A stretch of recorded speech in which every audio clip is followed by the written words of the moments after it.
नमस्कार दोस्तों, आज की इस वीडियो में हम लोग बात करने वाले हैं क्लास 10 सोशल साइंस के मोस्ट इम्पोर्टेंट क्वेश्चन के बारे में, जो कि बोर्ड एग्ज़ाम में बहुत बार पूछा जा चुका है। 2011, 2014, 2015, 2016, 2017 और 18 में भी ये प्रश्न पूछा जा चुका है। तो फ्रेंड्स, आपके भी बोर्ड एग्ज़ाम में ये पूछे जा सकते हैं, क्योंकि हमेशा हर बार बोर्ड एग्ज़ाम में ये प्रश्न का आना तय है। जैसा कि आप लोग को बता दें कि ये क्वेश्चन जो होते हैं 5 मार्क्स का होता है। बिल्कुल इसको हम लोग आसान तरीका और आसान भाषा में समझेंगे। यदि आप इस वीडियो के लेक्चर को संपूर्ण देख लेते हो, सुन लेते हो, तो आपको जो है कोई भी चीज़ नोट या याद करने की ज़रूरत नहीं है। बिल्कुल याद हो जाएगा, कहीं कोई टेंशन नहीं। बस वीडियो को शुरू से लेके अंत तक देखना मेरे भाई। सारा बात आप लोग को हम समझाने की कोशिश करता हूँ। जैसा कि प्रश्न यहाँ पे है कि बिहार के आर्थिक पिछड़ेपन का क्या कारण है, बिहार के पिछड़ेपन को दूर करने का प्रमुख उपाय बतावें या कुछ उपाय बतावें। तो बिल्कुल इस प्रश्न का आंसर आप लोग को इस प्रकार करना है।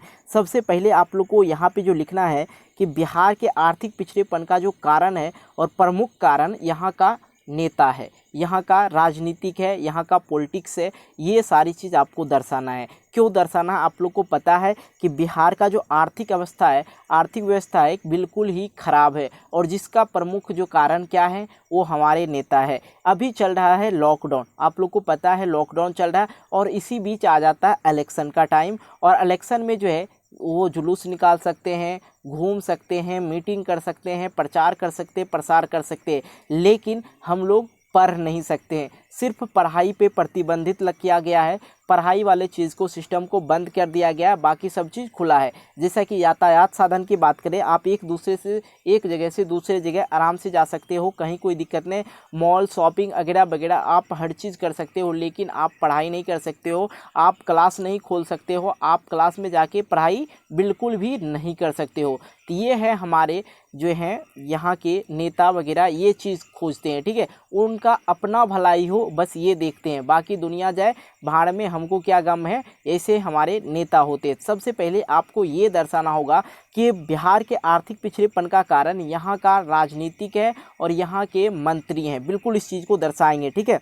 और इस चीज़ को हम लोग अच्छी तरह से समझने की कोशिश करते हैं, हालांकि क्या रीज़न है। जैसा कि आप लोग को पता है कि अभी के प्रधानमंत्री जो हैं वो हमें ये बताते हैं कि यदि आप MA BA BCom वगैरह हर चीज़ कर लिए हो, तो आप एक समोसे की दुकान खोलो और अपना समोसा चलाओ, अपना रोज़गार करो, ये कहते हैं। और लिट्टी की दुकान चलाओ या खिलौने बना के बेचो, ये कह रहे हैं हमारे नेता। भाई एक बात तो मुझे समझ में नहीं आता है, MA BA PhD करने की क्या ज़रूरत था? यदि हमें समोसा ही बनाना था तो हम 8 साल के जब थे उसी समय से हम समोसा बनाना स्टार्ट कर देते और बेचना स्टार्ट करते। अभी तक में तो धंधा बहुत बड़ा हो जाता। इस चीज़ को हम लोग को समझना होगा, आखिर क्यों कहता है। मैं आपको इसका रीज़न बताता हूँ। रियल यही है, यदि आप शिक्षित हो जाएंगे, यदि आप पढ़ लिख लेंगे, और तो फिर उसको वोट कौन देगा भाई? वो तो बुर्बक बना के हम लोग को रखा ही है। ये जो है पर्सनल हम बिहार की बात करेंगे। बिहार का जो है आर्थिक व्यवस्था बिल्कुल भी ख़राब है, एकदम ही ख़राब है, क्योंकि यहाँ का जो प्रमुख बहुत सारे कारण हैं उसको हम लोग अच्छी तरह से समझते हैं। देखिए, एक एक चीज़ को समझना बिल्कुल आसान है, बिल्कुल समझिएगा आप लोग। देखिए, बिहार का इतिहास काफ़ी गौरवशाली रहा है, आप लोग को जैसा कि पता है, लेकिन आज वही बिहार कई तरह की समस्या का शिकार बना हुआ है। गरीबी, बेरोजगारी, भ्रष्टाचारी तथा अशांति का माहौल बना है। साधनों के मामले में हम लोग धनी हैं, अमीर हैं, तब फिर भी बिहार की स्थिति दयनीय स्थिति है, कहीं कोई दिक्कत नहीं। बिहार के पिछड़ेपन का कारण, आर्थिक दृष्टि से बिहार के पिछड़ेपन प्रमुख कारण जो है हम आपको एक एक करके अलग अलग पॉइंट करके बताते हैं। आपको भी एग्ज़ाम में इसी तरह से लिखना है। क्या लिखना है? पहले तो ये बात आप लोग लिख देंगे, उसके बाद यहाँ पे आप लोग नंबर 1 दे के लिखेंगे, तेज़ी से बढ़ती जनसंख्या। भाई आप लोग को एक चीज़ समझना होगा, ज़्यादातर जो पढ़े लिखे इंसान हैं वो, उनके जनसंख्या आप लोग देखेंगे बहुत कम होते हैं। रीज़न ये है कि जितना आप उतने बच्चे पैदा करो जिसको आप लोग अच्छे शिक्षा दे सको और उसका जो है जीवन यापन कर सके, उसे खिला पिला सको, तो उतना ही आप बच्चे पैदा करो, तो हमारे जनसंख्या को कंट्रोल होगा। और सरकार द्वारा भी यही निर्धारणा दिया जाता है कि हम दो हमारे दो। इसका रीज़न यही है कि यदि आप जनसंख्या कम करते हो तो हमारी जो अर्थव्यवस्था है वो सही होगा। यदि आप एक आम आदमी की बात करो, वो 500 रुपये रोज़ कमाता है, यदि उसके 5 बच्चे होंगे तो उसका गुजारा बसारा कैसे होगा। यदि स्कूल की बात करें, एक स्कूल में यदि कोई बच्चा जाता है तो उसकी फ़ी हो जाता है 5 से 10,000 रुपया। तो वो आदमी कभी उस बच्चे को पढ़ा लिखा नहीं पाएंगे। यदि 5 बच्चे हैं, 2 बच्चे रहें, 2 बच्चे या 1 बच्चे रहे तो उसको आर्थिक व्यवस्था सही हो जाता है और वो अपने बच्चे को अच्छे शिक्षा भी दे पाते हैं। इस चीज़ को हम लोग ध्यान देंगे। बिहार में जनसंख्या काफ़ी तेज़ी से बढ़ रही, इसके चलते विकास के लिए साधन कम हो रहे हैं। ठीक है, अधिकांश साधन जनसंख्या के भरण पोषण में ही चला जाता है। अगला पॉइंट्स देखिए आप लोग लिखेंगे, आधारित संरचना का है अभाव है। किसी भी देश या राज्य का आर्थिक संरचनाओं का होना ज़रूरी होता है, लेकिन बिहार इस मामले में काफ़ी पीछे है। राज्य में सड़क, बिजली एवं सिंचाई का अभाव है, साथ ही शिक्षा एवं स्वास्थ्य का भी अभाव और असुविधा भी चल रहा है। बिल्कुल इस चीज़ को समझेंगे। सड़क की बात करें तो सड़क आप लोग देख ही रहोगे। आप लोग जहाँ से भी बिलोंग करते हो तो यार मुझे आप एक बार कमेंट करके ज़रूर बताना कि सर मैं इस डिस्ट्रिक्ट से बिलोंग करता हूँ। बिहार से कर रहे हो तो यार मुझे बताना कि मैं इस डिस्ट्रिक्ट से बिलोंग करता हूँ। अपना आपके जाके सड़क का देखना, रोड का स्थिति देखना, जिसके वजह से दुर्घटना भी होता है तो उसका कारण ये होता है, कुछ 80% कारण ये होता है कि वहाँ का सड़क खराब था। बिल्कुल इस चीज़ को समझेंगे। अगला प्रश्न आता है भाई कृषि पर निर्भरता। अब यहाँ पे समझते हैं कृषि पर निर्भर रहते हैं यहाँ के किसान, क्योंकि हम लोग किसान क्या करते हैं और यहाँ के लगभग 80% आधारित है कृषि पे। और कृषि करते बहुत अच्छी बात है, वो अन्न उपजाते हैं, हम लोग खाना पीना हर चीज़ करते हैं, वो अन्न से ही होता है, अच्छी बात है। लेकिन आप एक बात बताओ, हर चीज़ में मैं सरकार की जिक्र क्यों कर रहा हूँ, आप ये भी सोच रहे होंगे, लेकिन यहाँ पे भी सरकार की कुछ ना कुछ कमी है। अब बिहार की अर्थव्यवस्था पूरी तरह से कृषि पे आधारित है, ये बात आप लोग जानते हैं। यहाँ पर अधिकांश जनता कृषि करते हैं, मतलब खेती बाड़ी करते हैं, लेकिन हमारा कृषि का हालत है बिल्कुल भी ठीक नहीं है, बिल्कुल ख़राब है, काफ़ी पिछड़ा हुआ है। इसका मेन रीज़न ये है, हम लोग किसान वो खेत में काम करते हैं, 12 घंटा 24 घंटा वो खेत में लगे रहते हैं और किसी ना किसी तरह से वो अपना खेत को तो बढ़ावा कर ही लेते हैं, मतलब उसको बीज जाके उपजा ही लेते हैं। और जब उपजाने के बाद जब फसल तैयार होता है तो उसका भाव हो जाता है 8 रुपया किलो, 9 रुपया किलो, इस तरह से। अभी भी आप लोग को पता है मकई, गेहूं वगैरह का कीमत है कितना कम है, मतलब उपजने के बाद ये स्थिति हो जाता है। और कुछ ऐसे क्षेत्र हैं जहाँ की मैं बात करूँ, कृषि की बात चल रही है, तो जहाँ पे खेती तो करते हैं किसान, लेकिन ये आस में करते हैं कि भाई खेती कर ले रहे हैं, अच्छे उपज होंगे, लेकिन वहाँ से आ जाते हैं बाढ़, और बाढ़ जैसे आते हैं उसकी खेती को रद्द-बद्द क्षति करके निकल जाते हैं। तो इसका मुआवजा हमारे सरकार नहीं देते हैं और बोला जाता है कि दिया जाता है, हम दे रहे हैं, लेकिन यहाँ तक पहुँचता ही नहीं है। बिल्कुल इस चीज़ को समझेंगे। चौथा पॉइंट्स आता है बाढ़।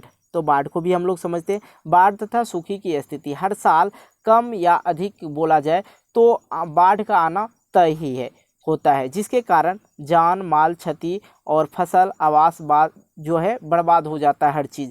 इस तरह विकास का स्थिति शून्य पर पहुंच जाता है। तो इस चीज़ को सरकार को कहीं ना कहीं इस चीज़ पे ध्यान देना चाहिए कि बिहार में अभी से नहीं, बहुत वर्षों से बिहार में बाढ़ का आना तय है। इसका रोक कैसे किया जाए इस चीज़ को नहीं सोचते हैं, तो बिहार भी हम लोग का पिछड़ापन का एक कारण बन जाता है। अगले कारण की ओर चलते हैं हम लोग, औद्योगिकी पिछड़ापन। देखिए इस चीज़ को भी समझिए, औद्योगिकी पिछड़ापन का इसका मतलब होता है कि हमारे टेक्नोलॉजी नहीं है बिहार में। ठीक है, टेक्नोलॉजी या बता दें आपको कि बिहार में एक भी फैक्ट्रियां नहीं है, बिल्कुल नहीं है। और यहाँ के जो मजदूर होते हैं वो पंजाब, दिल्ली, हरियाणा, बंगाल कहीं पे जाके वो अपना काम करते हैं। मेरे भाई एक बात बताओ, यदि यहाँ बिहार में 5 फैक्ट्रियाँ 10 फैक्ट्रियाँ यदि लगा दिया जाए तो 50,000 आदमी उस फैक्ट्री में काम करके अपना जीवन यापन कर सकते हैं। लेकिन हमें दूसरे राज्य जाना पड़ता है, वहाँ पे काम करना पड़ता है और हमें बेइज्जती तो फील करवा देते हैं। ऐसे बोलते हैं भाई तुम बिहारी हो, यार बिहारी हैं सब पे भारी है। बिल्कुल इस चीज़ को आप लोग समझ गए होंगे। चलिए अगले प्रश्न कारण उसको समझ लेते हैं। राज्य में व्यक्ति आय राष्ट्रीय औसत के आधे से भी कम है, इस तरह बिहार का पिछड़ा है। यदि हम लोग बात करते हैं 7वां नंबर खराब विधि व्यवस्था की, तो इस चीज़ को कहीं ना कहीं कानून भी कमज़ोर है। हम लोग का कानून भी है काम चोर हैं और घूसखोर हैं। बिल्कुल इस चीज़ को समझिए, खराब जो है, बिहार में वर्षों तक कानून व्यवस्था कमज़ोर स्थिति में थी और अभी भी चलते आ रही है, जिसके चलते नागरिक शांतिपूर्वक उद्योग नहीं चला पा रहे हैं। यहाँ पे कोई इंसान का जो है सही ईमानदार का जीना मुश्किल कर देता है एक कानून है। जैसा कि मैं बात करूँ, कानून जो है यहाँ का कोई भी काम सही ढंग से नहीं करते। यहाँ पे चलता है घूस। यदि आप पैसे देते हो तो आपका काम हो जाएगा। यदि आप पैसे देके किसी इंसान आदमी को भी पकड़वाना चाहते हो तो आप पकड़वा सकते हो, कहीं कोई दिक्कत नहीं है। यहाँ का यदि अर्थव्यवस्था, यदि यहाँ का पुलिस प्रशासन यदि सही रहता तो भाई आप लोग को पता है बिहार में शराब बंद है, बस नाम का बंद है कि बिहार में शराब नहीं मिलता है, लेकिन मेरे दोस्त हर जगह मिल जाएगा। हर कोने कोने में शराब का भंडार लगा हुआ मिलता है। लेकिन इसका कारण जो है कौन सा है? पुलिस प्रशासन भी है इसका कारण। जैसा कि पता है हमारे मुख्यमंत्री जी ने शराब को बंद किया है, लेकिन मुख्यमंत्री जी को भी ये पता है कि बिहार में शराब अभी भी मिल रहा है। ठीक है, इस चीज़ को तो समझ गए। बिहार का जो है कहीं ना कहीं आर्थिक व्यवस्था खराब करने में हमारे पुलिस और प्रशासन का भी जो है कमज़ोर है। इस चीज़ को आप लोग समझ गए। कुशल प्रशासन का अभाव है जो कि हर काम को ईमानदारी पूर्वक करे, इसका भी हमारे जो बिहार में है, बिहार राज्य में जो है बहुत ज़्यादा कमी आ गया है जो कुशल प्रशासन होगा। ठीक है, चलिए हम लोग इस चीज़ को और अच्छी तरह से समझ ही लिए हैं। तब इसका एक उपाय जो होता है, उपाय क्या होगा, इसको दूर करने के लिए क्या उपाय होगा, इस चीज़ को आप लोग एक एक पॉइंट को समझेंगे। आर्थिक पिछड़ापन को दूर करने का उपाय, पहला उपाय तो ये है कि भाई बिहार में बाढ़ की समस्या को जो है अस्थायी निदान किया जाए, बाढ़ को किसी ना किसी तरह से रोका जाए। ठीक है, दूसरा कंडीशन आता है कृषि उत्पादकता बढ़ाने के लिए पंजाब व हरियाणा के समान कार्य किए जाना चाहिए। जिस तरह से पंजाब और हरियाणा में खेती-बाड़ी होती है और उसका उत्पादक जो बढ़ाने के लिए जो कार्य किया जाता है वही हम लोग को अपनाना होगा। तीसरा कंडीशन आता है औद्योगिकीकरण का बढ़ाव करना ताकि रोजगार और साधनों में जो है वृद्धि हो। मतलब यहाँ पे जो है फैक्ट्री वगैरह तो है नहीं, लेकिन यहाँ पे फैक्ट्री वगैरह डालना होगा, तभी जाके बिहार का जो है वृद्धि होगा और रोजगार भी हर इंसान को मिल जाएगा जो मजदूर हैं।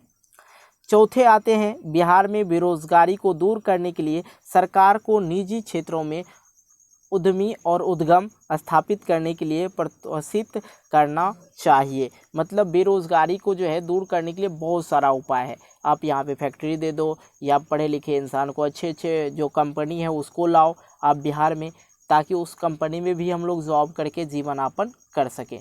तो फ्रेंड्स, वीडियो कैसा लगा आप हमें कमेंट करके बताएंगे। साथ ही आप लोग को एक बात ज़रूर कमेंट करना है, आप बिहार के किस ज़िले से हो। यदि बिहार में हो, बिहार से बिलोंग करते हो तो बिहार के किस ज़िले से हो आप हमें कमेंट करके कमेंट बॉक्स में बताना। साथ ही आपको वीडियो को लाइक करना होगा, क्योंकि आपका एक लाइक मुझे मोटिवेट करता है एक नए वीडियो बनाने के लिए। इसलिए मेरे भाई वीडियो को लाइक ज़रूर करके जाना और साथ आप लोग मुझे कमेंट ज़रूर करके आना।